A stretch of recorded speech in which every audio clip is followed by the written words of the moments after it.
Good member from the 19th, Representative Walsh. Thank you, Madam Speaker. Good amendment. Please vote yes. A lot to unpack here, Madam Speaker, and some of it dovetails with some of the stories you've heard in the last hour or so. So, public defense. Traditionally, the way that public defense is delivered to people who need it, indigent defense, people who have been accused of a crime and are not able to defend themselves, it's done locally. It's done at the county level. The county courts, the superior courts in the county will contract with local attorneys to provide defense to indigent people. What we've had in this state in the last decade or two is a drift away from that conventional model. And we have moved a lot of the money and the administrative organization and the oversight of providing defense, legal defense, to people who can't afford their own attorney in this Office of Public Defense, OPD. Now, Madam Speaker, this was originally undertaken as a way to assist counties, especially smaller counties, to deliver those legal services that they were having trouble delivering on their own. But there's been a mission creep, Madam Speaker. It's changed. The practical delivery of these services has become much more centralized. And Madam Speaker, I would say we're all the worse for this centralization. I would say that not only is the level and quality of legal services delivered when you keep it local with the counties better, I would say that's a better bang for the buck for the taxpayers, who are ultimately, through one measure or another, paying for these legal defense services. Now, how does this tie back into some of the stories you've heard? Well, Madam Speaker, in centralizing how we do indigent defense, I believe we have allowed the system to lose its local connection, to lose the wisdom and the understanding of individual cases that local lawyers have and the local judges and the local county prosecutor have for cases, for the individuals involved in the cases, and that discernment that is so important in dealing with criminals and their abusive activities, and as one of the previous speakers mentioned, they're stalking their victims and perpetuating a sort of emotional terrorism against their victims. We've actually enabled that kind of manipulation of our court system and our legal processes by losing the sort of local boots on the ground understanding of who is who and what is what about individual cases. Now, the Office of Public Defense means well. They want to help deliver justice, but they don't know the individuals. They don't know the nature of disputes as well as the local judges, the local prosecutor, and local people do. Now, OPD will tell you, well, we try to contract with local lawyers. We try, and they do try, but it's not the same. It's not the same level of understanding. And so what this amendment does, as you've heard, is it moves some of the money out of the centralized state agency, and I would recommend we move that money back to the local deliverers, the local lawyers, the local judges, to use to contract with local lawyers to provide the indigent defense. Now, we've also heard from the good woman from the 30th that some of this is happening because of a sort of dictate that's come from the state Supreme Court, that public defenders are carrying too many cases and unless we do more through this state agency, OPD, that the courts at the Superior Court level are going to have to start dismissing cases. They're going to have to start letting criminals go because the indigent defense attorneys are overworked. Now, Madam Speaker, this really gets complicated. The state Supreme Court is not the entity that makes policy like that, like they did in their memorandum. Madam Speaker, that's the kind of thing you and I are supposed to do on the floor of this body. So if we start to unravel this sweater, we end up with a large pile of yarn. And I think that we need to address that large pile of yarn, and we need to knit a more appropriate sweater to deal with exactly the kind of perpetual repeat offenders, life losers who weaponize the court system to harass their victims. Madam Speaker, this is a matter of importance on multiple levels of civil rights and civil liberties of both the perpetrator and the victim. It's a complex issue of separation of powers. You and I as legislators should not allow the judges on the state Supreme Court to make law. That's not their job. That's our job. And by voting yes on this amendment, by managing the dollars involved in indigent defense in a more effective way, we're not just preventing the weaponization of the court system by a perpetual loser. We're also sending a signal to the other branch of government that we are the ones who need to make the decisions about how indigent defense is delivered, how constitutional rights to trial are delivered, how justice is delivered. The yes vote on this amendment does more than just move $10 million over a 4-year outlook from one account to another. A yes vote on this amendment, well, it does that, but it also makes it clear how justice should be delivered in the state of Washington. So it's a relatively small, in the scheme of things, budget item, but Madam Speaker, it's a very large thing in terms of how we oversee our court system, how we handle indigent defense, and how we address and assure fundamental constitutional rights to speedy trial and to justice. There's a lot going on in this amendment, Madam Speaker, and it's a good amendment. And it's a good solution that goes beyond just the dollars involved. This is an important statement to make. Vote yes on this amendment. Remarks, Representative Walsh. Thank you, Mr. Speaker. I've got to warn you, I used to play baseball and my specialty was getting hits off relief pitchers as they just came in. So be forewarned. Mr. Speaker, this amendment adjusts to the crime victims impact account some dollars from elsewhere in the budget.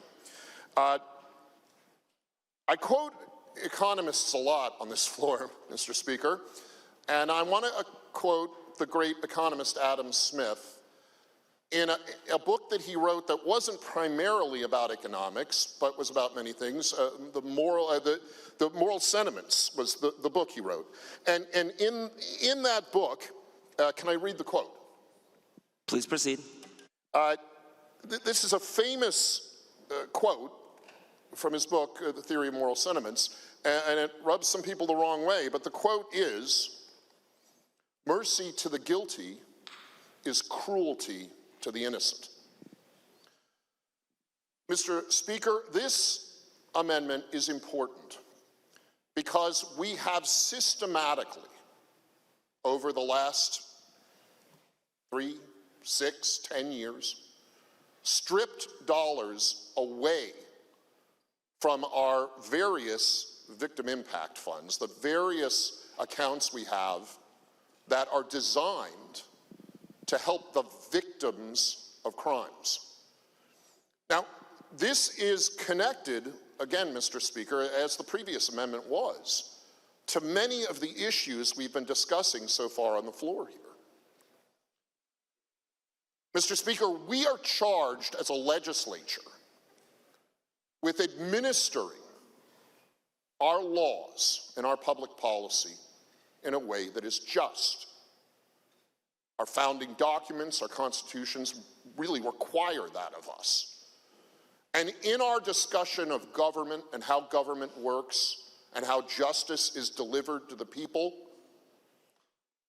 in our founding documents, the legislative branch of government is usually mentioned first. And there's a reason for that.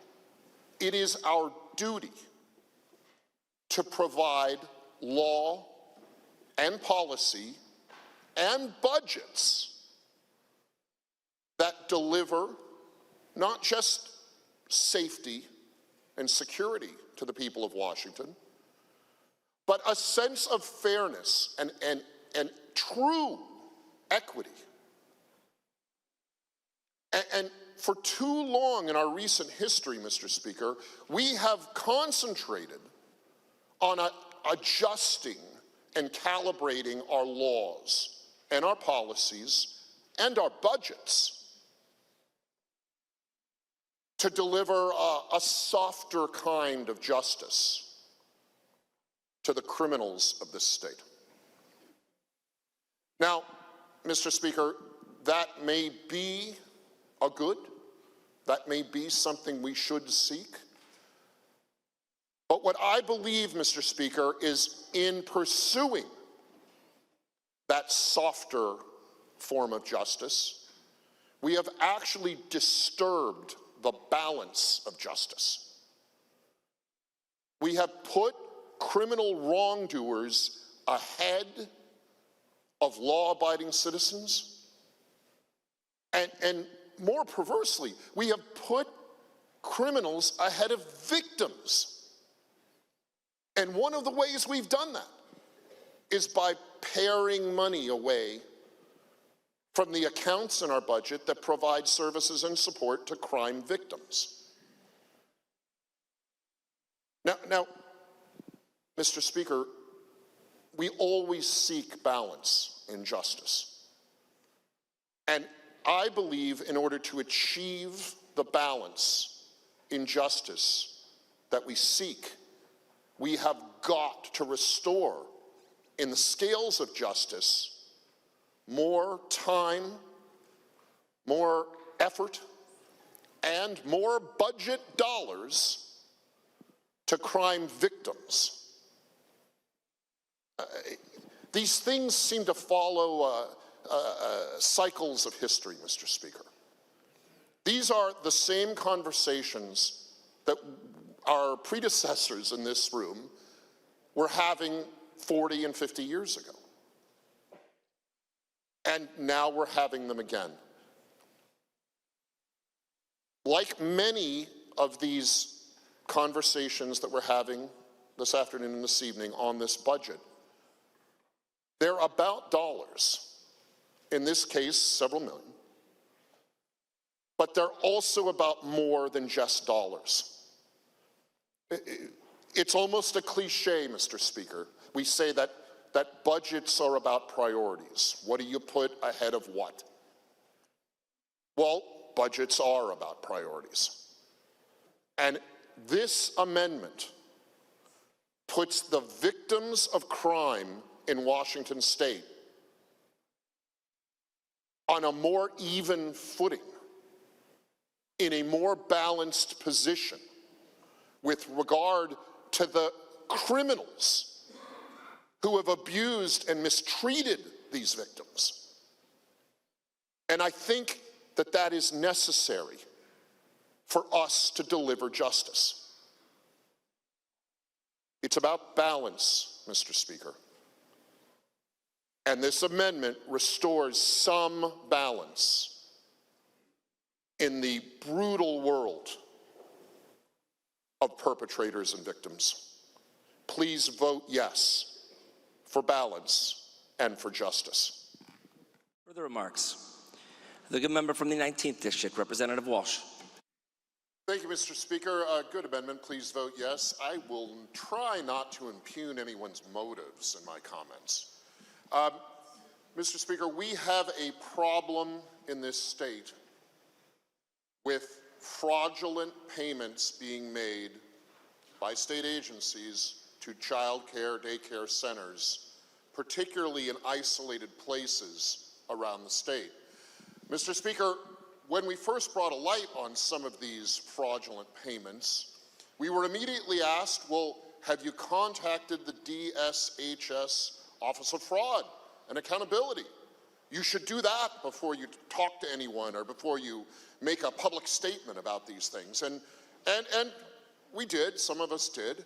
But, Mr. Speaker, can I read you from the state auditor's comment on this matter from a few weeks ago in the Seattle Times? Please proceed.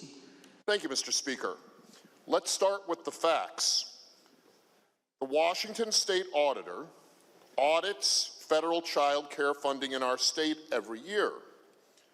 In the past 4 years, we have not been able to audit it because of the state's lack of record keeping. That's what the current state auditor told the paper when asked about these allegations of phony payments being made to either non-existent or semi-closed child care centers. Mr. Speaker, this is a real problem. And we need to create the tools of oversight and expand them if necessary to truly hold any party to a fraudulent transaction, a fraudulent payment accountable. Now, we can say that everything's sunny and ducky and it's working fine and we're getting all the reports we need, but the state auditor plainly said that the state has not been doing the relevant record keeping in order for her even to audit the payments. Now, Mr. Speaker, there have been different estimates of the size of these fraudulent payments. Some have estimated it maybe some $4 or $5 million. Some have estimated much larger. And we don't know, Mr. Speaker, because we literally aren't keeping the records to even check. So if we are going to use this Office of Accountability as the mechanism, as the tool for overseeing the potentially large issue of fraudulent payments to child care and daycare centers, if in fact, Mr. Speaker, that's not the fox guarding the hen house, if that's the right way to go, then we need to make absolutely sure that that tool is well kept, well funded, well worked, so that it can dig into 4 years of no record keeping with either forensic accounting or other investigative tools it might use, and try to figure out what's going on here. This is a major problem, Mr. Speaker. Not only is it a major problem to the overall fiscal well-being of the relevant state agencies to this matter, and that is primarily DSHS, the Department of Social and Health Services, and DCYF, the Department of Children, Youth, and Families. Not only is it relevant to their fiscal well-being, it is critically important to the trust that Washington taxpayers have that their money is being well and responsibly and trackably and accountably spent.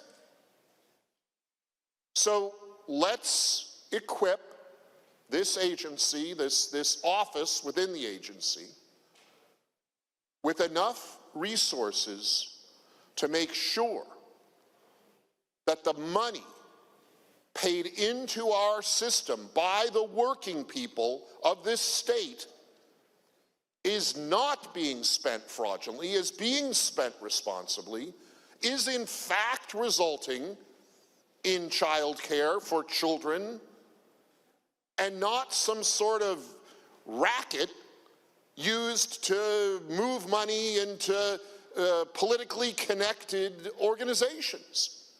There's a great concern of this here, Mr. Speaker. And this amendment, by funding that office better, a little more, I believe will address the legitimate concerns that Washington taxpayers have of what the state government is doing with their money. It's an important issue, Mr. Speaker. And this amendment is appropriate to the moment. Please vote yes. The good member from the 19th, Representative Walsh. Thank you, Madam Speaker. Good amendment. Vote yes.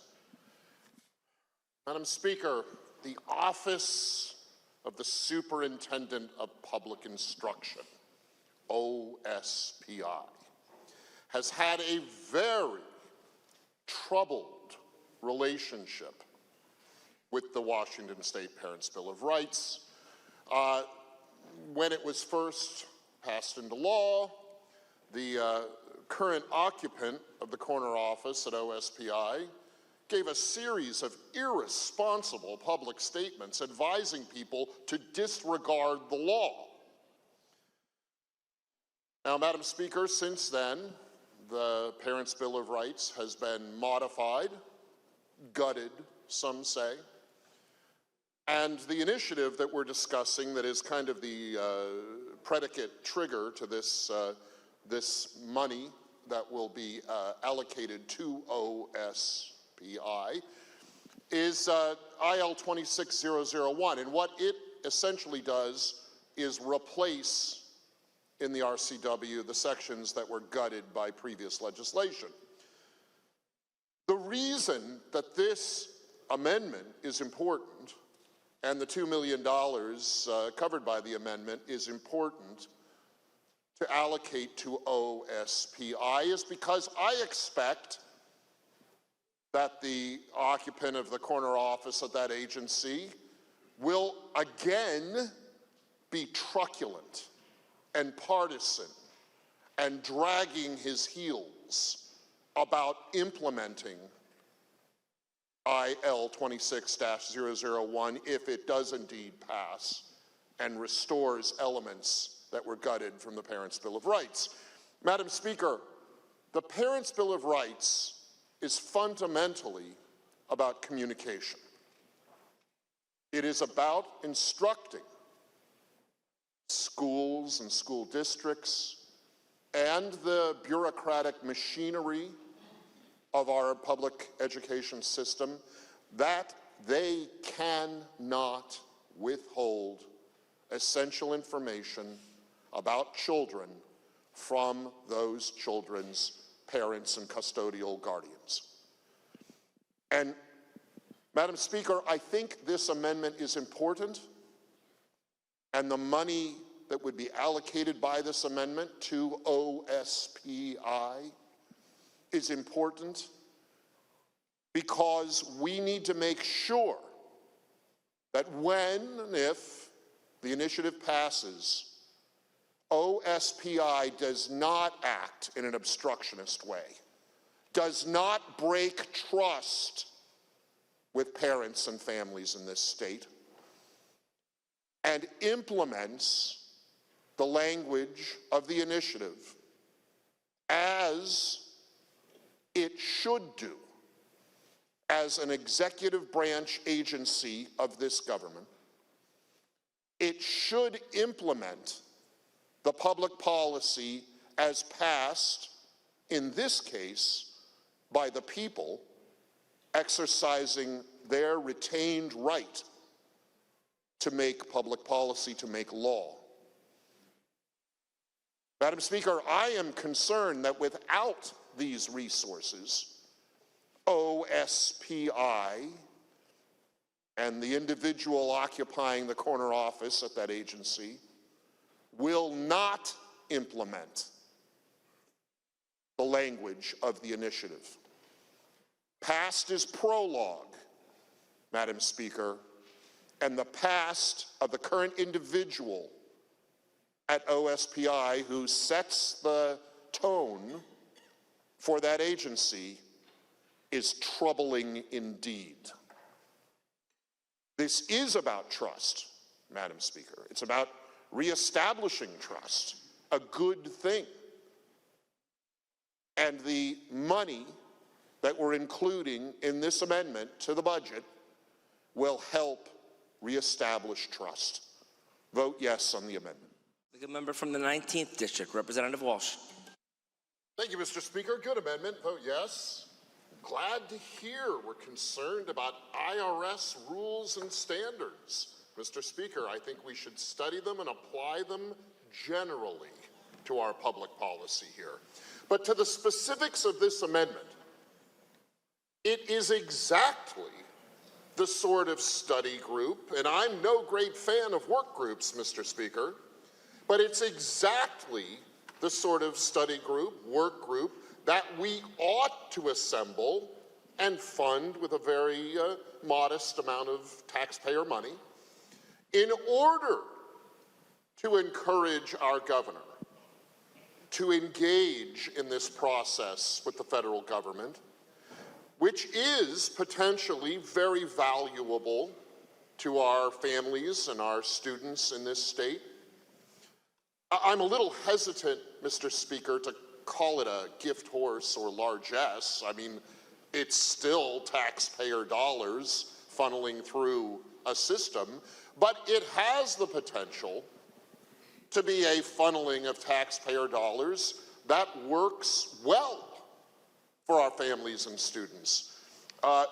Mr. Speaker, it is exactly getting engaged and involved in the process of determining the bureaucratic rules for implementing the federal statutory law that we ought to be engaged in. Mr. Speaker, let's not let petty partisan disagreements with the federal administration blunt our ability to act in the best interest of the families of this state. It doesn't matter what we think of a particular federal elected official, that we can engage with the proper agencies at the federal level and reach an effective, clearly stated, programmatic, bureaucratic system for making sure that these funds come to our state, help our families, help our kids in a constructive way. Let's not sit in the corner of the room sulking. Let's get out onto the dance floor and dance with the feds and figure out the best way to bring this opportunity to fruition for every kid in this state.